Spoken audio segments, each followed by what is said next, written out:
Good morning students. आज हम क्षितिज का सेकंड चैप्टर राम लक्ष्मण परशुराम संवाद का भावार्थ पढ़ेंगे, जिसके कवि तुलसीदास जी हैं। तुलसीदास भक्ति काल के राम भक्ति शाखा के कवि हैं। राम भक्ति परंपरा में तुलसी अतुलनीय है। रामचरितमानस कवि की अनन्य राम भक्ति और उनके सृजनात्मक कौशल का मनोरम उदाहरण है। उनके राम मानवीय मर्यादाओं और आदर्शों के प्रतीक हैं, जिसके माध्यम से तुलसी ने नीति, स्नेह, शील, विनय, त्याग जैसे उदात्त आदर्शों को प्रतिष्ठित किया है। मानस के अलावा कवितावली, गीतावली, दोहावली, कृष्ण गीतावली, विनय पत्रिका आदि उनकी प्रमुख रचनाएं हैं। यह अंश जो आज हम पढ़ने जा रहे हैं, यह रामचरितमानस के बालकांड से लिया गया है। सीता स्वयंवर का आयोजन किया गया है। एक बार जब सीता जी बचपन में शिव जी का धनुष उठा लेती हैं, तभी राजा जनक ने यह शर्त रखी थी कि मैं सीता का विवाह उसी के साथ करूंगा जो शिव धनुष उठाएगा या धनुष पर डोरी चढ़ाएगा। आज जब सीता स्वयंवर का आयोजन किया जा रहा है, दूर दूर से राजाओं को राजा जनक ने आमंत्रण दिया है और उन्हें बुलाया है। दूर दूर से राजा राजकुमार यहाँ पर आए हुए हैं और राम लक्ष्मण भी गुरु विश्वामित्र के साथ वहां पर आए हुए हैं। सबने धनुष पर डोरी चढ़ाने की कोशिश की, लेकिन सब असफल रहते हैं।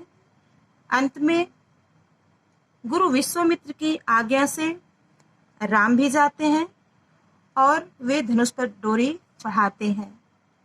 जब राम धनुष उठाते हैं और डोरी चढ़ाते हैं तो बहुत जोर से गर्जना, चूंकि वो शिवजी का धनुष है, तो बहुत जोर से आवाज आती है और इस गर्जना को सुनकर परशुराम वहां पहुंच जाते हैं।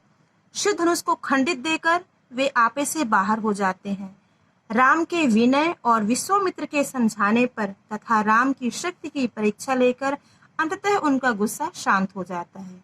इसी बीच राम, लक्ष्मण और परशुराम के बीच जो संवाद हुआ, उस प्रसंग को यहाँ प्रस्तुत किया गया है। परशुराम के क्रोध भरे वाक्यों का उत्तर लक्ष्मण व्यंग वचनों से देते हैं। लक्ष्मण के जो वचन है वो व्यंग से भरे हुए हैं एवं वीर रस से पगे हुए हैं।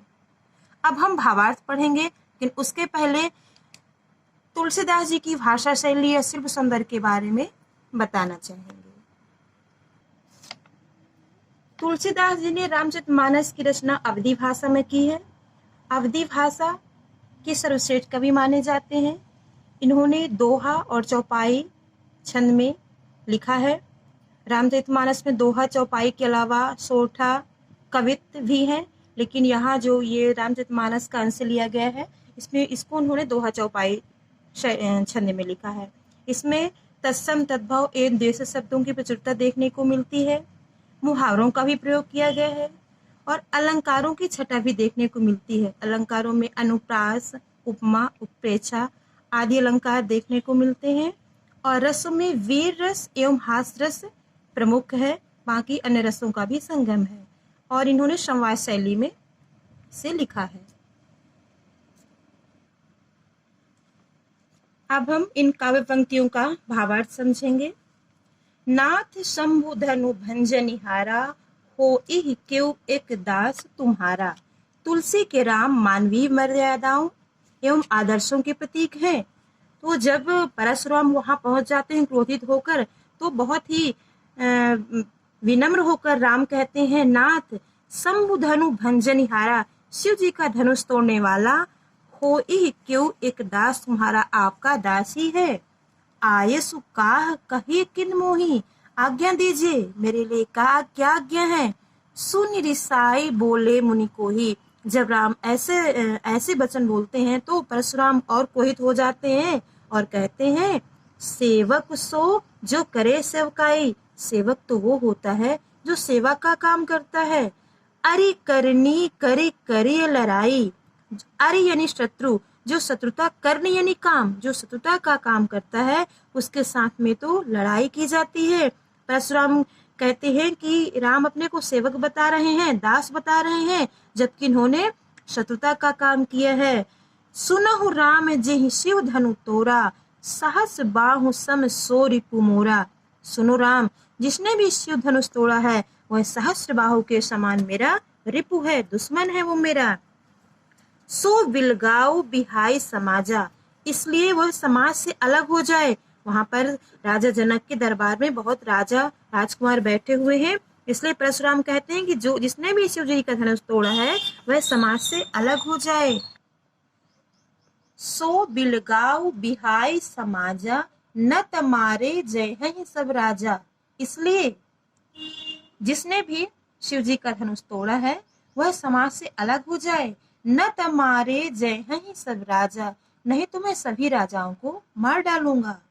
सुनि मुनि वचन लखन मुस्काने, बोले परशु धरहि अवमाने। सुन मुनि वचन, मुनि परशुराम के ऐसे वचन को सुनकर लक्ष्मण मुस्कुराने लगे और बोले परशु धरहि अवमाने। परस धरहि जो परसा, परसा ने कुल्हाड़ा जो परसा धारण किए हुए हैं, अवमाने उनका मान करते हुए बोले, बहु धनु ही तोरी लरिकाई, कबहु न अस ऋषि कीन्ह गोसाई। हमने बचपन में बहुत सी धनुहियां तोड़ी हैं। धनुहियां जो बच्चों के खेल के धनुष होते हैं, छोटे छोटे कमजोर लकड़ियों के बने रहते हैं।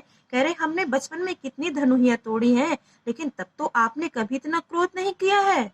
यही धनु पर ममता के ही हेतु, इस धनुष पर इतनी ममता क्यों है। सुनि रिसाए कह भृगुकुल केतु। लक्ष्मण जब ऐसी बातें करते हैं, जब शिव जी के धनुष को जो विश्वविख्यात है उसको धनु ही कहते हैं, तो परशुराम बहुत क्रोधित होते हैं। भृगुकुल केतु अर्थात परशुराम भृगुकुल के हैं, बहुत ही क्रोधित होते हैं और कहते हैं, रे नृप बालक काल बस, बोलत तो ही न संहार। तू मृत्यु के बस में है, तेरी मृत्यु निकट है। रे नृप बालक, अरे राजपुत्र तेरी मृत्यु नजदीक है, इसलिए बोलत तो ही न संहार, तू सोच समझ कर बात नहीं कर रहा है।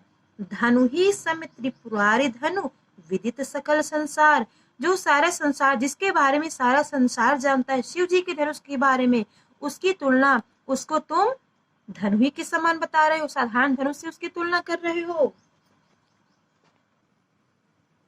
लखन कहा हंसी हमरे जाना, सुनहु देव सब धनुष समाना।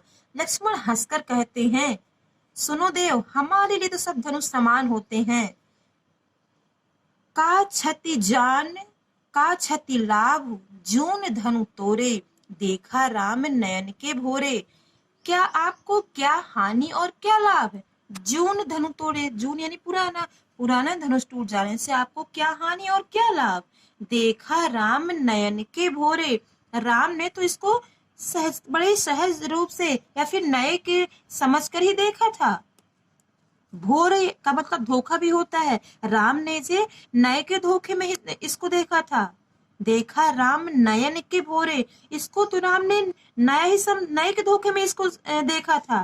पर छुअत टूट रघुपति न दोषु, ये तो बहुत कमजोर था, छूते ही टूट गया। रघुपति अर्थात श्री राम का, राम भैया का इसमें कोई दोष नहीं है।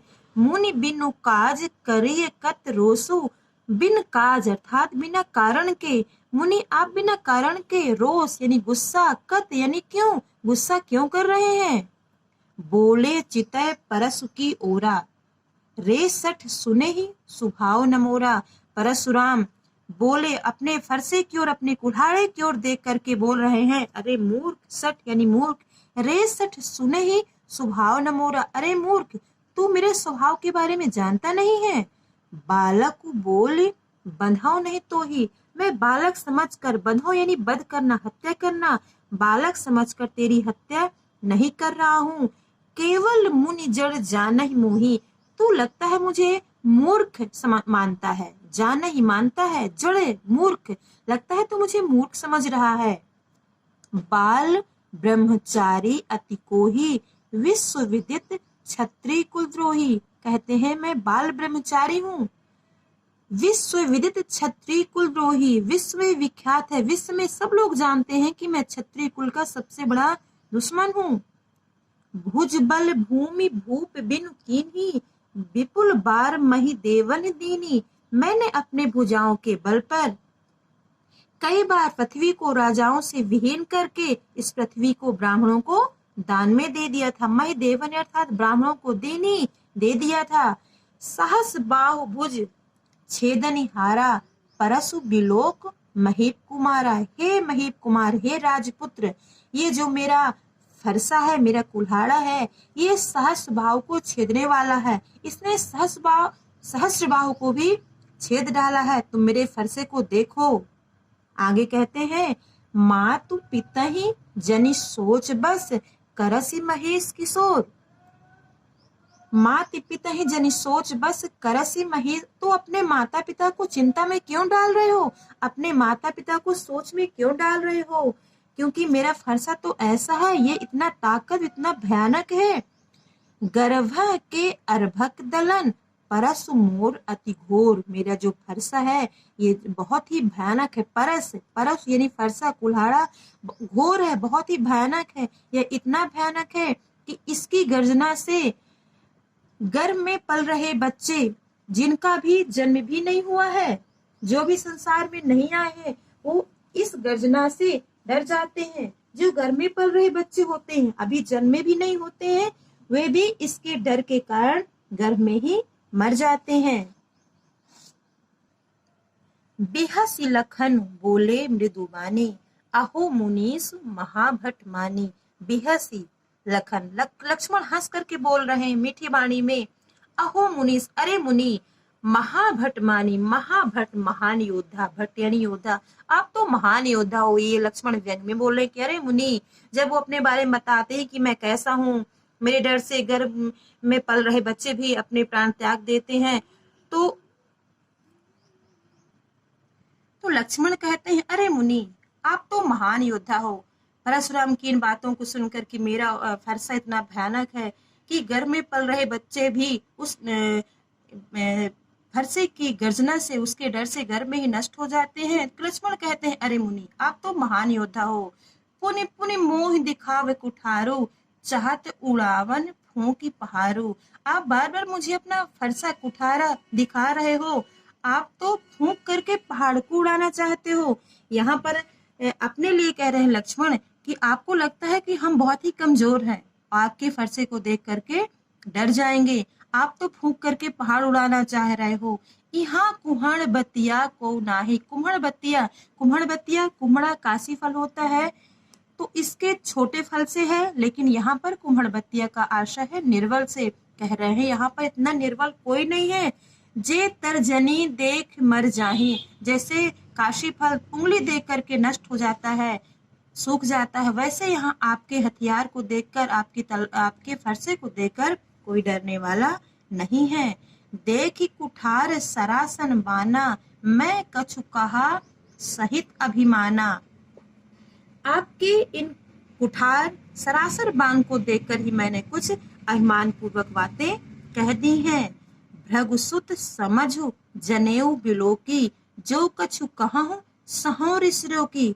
मैं तो ये समझकर क्या भृगु ऋषि के हैं, जो कुछ भी कह रहा हूँ अपने रिस, अपने क्रोध को रोक करके कह रहा हूँ।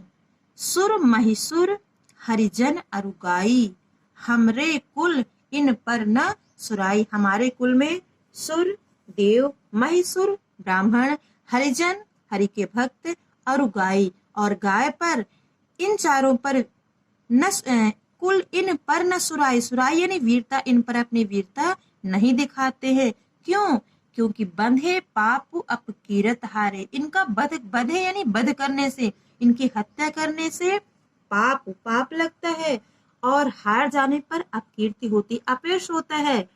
मारत हूँ पाप परी तुम्हारे, इसलिए अगर आप मारोगे तो भी हम आपके पांव पड़ेंगे, क्योंकि इन चारों को मारने से पाप लगता है। क्योंकि आप भृगु ऋषि के भृगु सुत हैं, इसलिए हम आपको नहीं मारेंगे, इसलिए हम आपको बचा रहे हैं।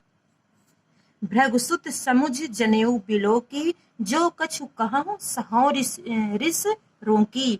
हे मुनि, आप भृगु ऋषि के पुत्र हैं, आप भृगुकुल के हैं, ये समझकर मैं जो कुछ भी कह रहा हूँ अपने रिश्त को रोक कर के कह रहा हूँ, अर्थात मैं अपने क्रोध को रोक रहा हूँ, क्योंकि हमारे कुल में सुर, महिषुर, हरिजन और गाय, हमारे कुल में सुर देवताओं पर, महिषुर ब्राह्मण पर और हरिजन हरि के भक्त गाय, इन पर वीरता नहीं दिखाते हैं, क्योंकि इनको मारने से पाप लगता है और अगर हारते हैं तो अपकीर्ति होती है। इसलिए मारत हूँ पाप परे तुम्हारे, अगर आप मारोगे तो भी हम आपके चरण छुएंगे।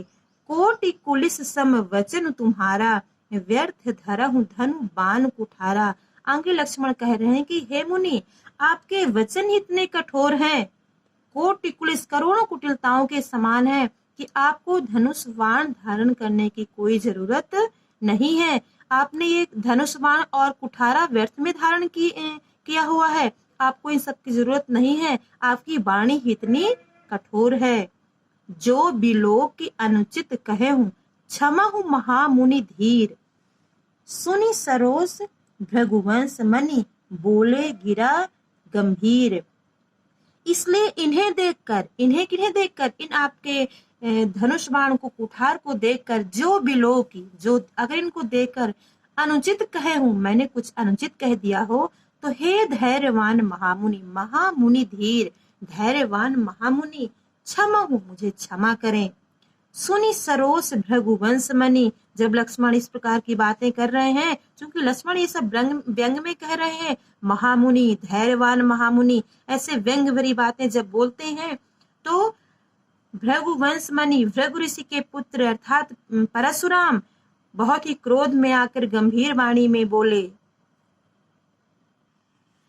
कौशिक सुनहु मंद येहु बालक, कौशिक सुनहु मंद येहु बालक, कुटिल काल बस निज कुल घालक। कौशिक मतलब विश्वामित्र, कौशिक यानी विश्वामित्र।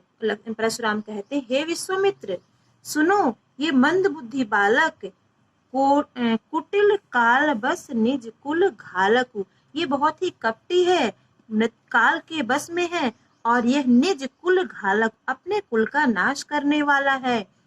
भानुवंश राकेश कलंकु, यह भानुवंश का है, लेकिन राकेश कलंकु चंद्रमा में कलंक के समान है। निपट निरंकुश अबुद असंकु, यह बिल्कुल निरंकुश, बिना अंकुश का मनमानी करने वाला है। अबुध अर्थात नासमझ है, असंकु अर्थात इसमें कोई शंका नहीं है कि यह बहुत ही मनमानी करने वाला, बिल्कुल निपट है और नासमझ है। काल कवल होई छन माही, कहो पुकारी खोर मोहि नाही। परशुराम कह रहे हैं कि मैं बार बार चिल्ला चिल्ला कर कह रहा हूँ कि ये कुछ ही देर में, छन माही, क्षण भर में ये काल कवल, काल यानी मृत्यु, कवल यानी ग्रास, उसका निवाला, कुछ ही देर में ये मृत्यु का ग्रास बन जाएगा। मैं बार बार चिल्ला कर कह रहा हूँ, कोई मुझे दोष मत देना। तुम हट कहूँ जो चाहूं उबारा, अगर तुम परशुराम विश्वामित्र से कहते हैं कि विश्वामित्र, अगर आप इसको बचाना चाहते हैं, तुम हट कहूँ जो चाहूं उबारा, अगर आप इसको बचाना चाहते हो तो इसको समझा लो।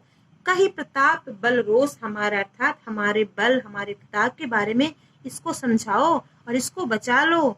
लखन कहे मुनि सोजस तुम्हारा, यहाँ पर फिर जब परशुराम अपनी प्रताप, अपने बल के बारे में बताते हैं, तो लक्ष्मण फिर बोले, कहते हैं, लखन कहे मुनि सुजस तुम्हारा, अरे मुनि, आपके सुयस के बारे में, तुम्हारी अछत को वर्णय पारा, तुम्हें अछत, तुमको छोड़कर, अछत यानी छोड़कर, तुम्हारी अछत को वर्णय पारा, तुमको छोड़कर और कौन वर्णन करेगा। आप अपनी प्रशंसा तो खुद ही अपने मुंह से किए पड़े हैं।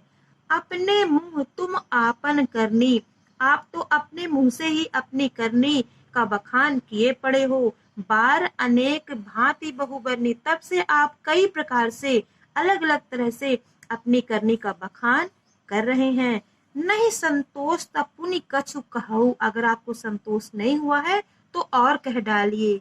जन्य ऋषि रो की दुस्सह दुख सहूं, आप, जन्य का मतलब मत, जन्य ऋषि रोक, आप अपने क्रोध को रोक कर दुख मत सहिए। आप क्रोध क्यों रोक रहे हैं? आप जो कुछ, इतनी प्रशंसा अपनी करना चाहते हैं उसको कह डालिए, वीर व्रती तुम धीर अछोभा। अब कह रहे हैं लक्ष्मण कि आप वीरता के व्रत का पालन करने वाले हैं, धीर धैर्यवान हैं, अछोभा शांत हैं, गारी देत न पावहु शोभा। आप गारी देते हुए अच्छे नहीं लगते। सूर समर करनी करही कहीं न जनावहु आप। जब परशुराम बार बार अपनी वीरता का बखान कर रहे हैं तो लक्ष्मण कहते हैं कि जो सूर होते हैं, सूर अर्थात वीर, जो वीर पुरुष होते हैं, योद्धा होते हैं, समर अर्थात युद्ध में, करनी करही युद्ध करते हैं, अपने प्रताप को गुणगान नहीं करते हैं, कहीं न जनावे अपने अपने वीरता का बखान नहीं करते हैं, बल्कि करनी करते हैं, युद्ध करते हैं। विद्यमान रन पाए रिपु कायर कथई प्रताप। वो कायर होते हैं जो रणभूमि में, युद्ध भूमि में अपने रिपु दुश्मन को पा करके अपनी वीरता का गुणगान करते हैं, वो तो कायर होते हैं। जो सूरवीर होते हैं वो तो सीधे युद्ध करते हैं। तुम तो कालू हाक जनुलावा, बार बार मोहि लाग बुलावा। तुम तो काल हाक जनुलावा। परशुराम कहते हैं तुम तो अपने काल यानी मृत्यु को हाक जबरन बुला रहे हो। जनुलावा ऐसा लग रहा है मानो, जन यानी मानो, तुम अपनी मृत्यु को जबरन बुला रहे हो। बार बार मोहि लाग बुलाओ, तुम बार बार मुझे क्रोधित कर रहे हो, बार बार बुला रहे हो, ऐसा लग रहा है मानो अपनी मृत्यु को बुला रहे हो। सुनत लखन के वचन कठोरा, परसु सुधार धरेउ कर घोरा, परसु सुधार धरेउ कर घोरा। तुम तो काल हाक जनुलावा, बार बार मोहि लाग बुलावा। लक्ष्मण जी कहते हैं आप तो बार बार हाक जबरदस्ती मृत्यु को, मानो मेरे लिए जबरदस्ती मृत्यु को बुला रहे हैं। बार बार मोहि लाग बुलावा। लक्ष्मण कह रहे हैं आप तो ऐसा लग रहा है जैसे आप मृत्यु को मेरे लिए बार बार जबरदस्ती बुला रहे हैं। सुनत लखन के वचन कठोरा। लक्ष्मण के इन कठोर वचनों को सुनकर परशुराम अपना जो फरसा लिए हुए थे उसको सुधारने लगे, उसको और मजबूती से पकड़ने लगे। अब जनि देई दोष मोहि लोगु। अब जनि देई दोष मोहि लोगु। लोग अब मुझे दोष न दें। कटुबादी बालक बध जोगी। ये कड़वा बोलने वाला बालक बहुत ही कटु बोल रहा है, बहुत ही जवाब दे रहा है। अब इस बालक का वध करना जरूरी है, ये बालक वध के योग्य है, अतः कोई मुझे दोष मत देना। अब यह बालक मारने योग्य है। बाल बिलोक बहुत मैं बांचा। मैं बालक समझकर अभी तक इसको बचा रहा था। बाल बिलोक बहुत मैं बांचा। मैं बालक समझकर अभी तक इसको बचा रहा था, छोड़ रहा था। अब ये मरण हार भा साचा। लेकिन अब यह मरने योग्य है, ये सच बात है, क्योंकि अब इसके मरने का समय आ गया है। कौशिक कहा क्षमी अपराधु।